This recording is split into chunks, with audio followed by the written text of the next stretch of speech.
صلوا عليه وآله.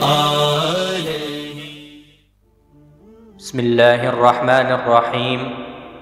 عن عمر بن الخطاب رضي الله تعالى عنه قال: سمعت رسول الله صلى الله عليه وسلم يقول: إنما الأعمال بالنيات وإنما لكل امرئ ما نوى، فمن كانت هجرته إلى دنيا يصيبها أو إلى امرأة ينكحها فهجرته إلى ما هاجر إليه.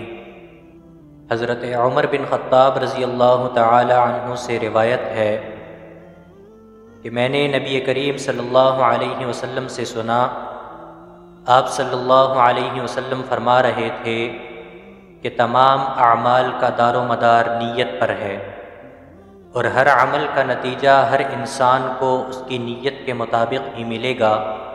بس جس کی ہجرت ترک وطن، دولت، دنیا حاصل کرنے کے لیے ہو یا کسی عورت سے شادی کی غرض ہو، بس اس کی ہجرت انہی چیزوں کے لیے ہوگی جن کے حاصل کرنے کی نیت سے اس نے ہجرت کی ہے۔